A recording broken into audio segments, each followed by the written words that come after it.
Hello and welcome back to Wario Winter, the advent calendar where I'm walking through every single Wario game. Today, we're looking at one of the more interesting gimmicks in the series, WarioWare Twisted. Let's get started.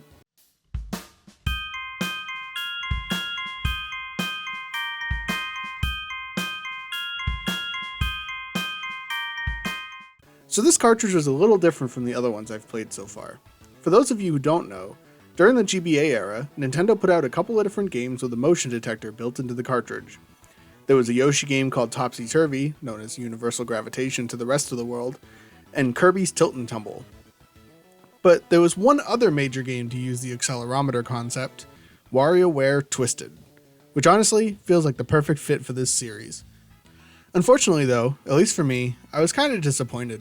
The microgames themselves were okay, but got super repetitive super fast, which is something I can't say to the other WarioWare games I've played. I understand this was only the second entry, so I suppose I need to give them some slack.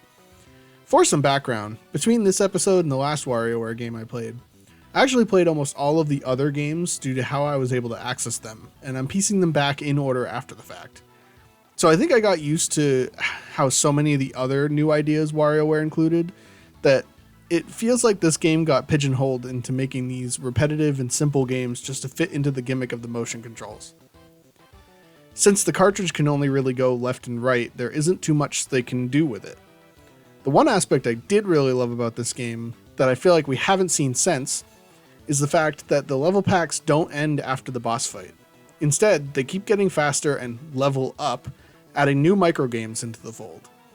This was a really interesting concept and made everything a lot more frantic and intense the longer you got into each level. Games aside, the graphics themselves were really nice and looked super crisp for a GBA title. And in Wario's house, I love the references to other Wario titles, like the music box from Wario Land 3 and a picture of the pyramid from Wario Land 4. It's cool to have these little Easter eggs because it really ties in the Wario series as a whole and makes them feel like they're all in the same universe.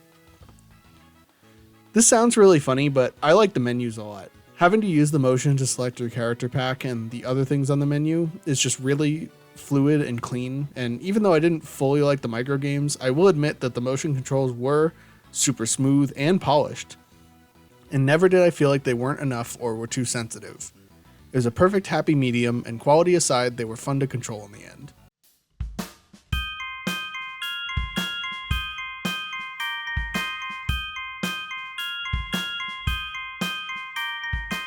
This WarioWare game was disappointing. I won't say it's bad by any means. I did like some of the aspects of the game, but in consideration of the game before it and the games after it, this is one of the weaker WarioWare titles.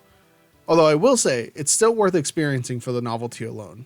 If you want to experience the motion cartridges, I would suggest Kirby's Tilt and Tumble instead.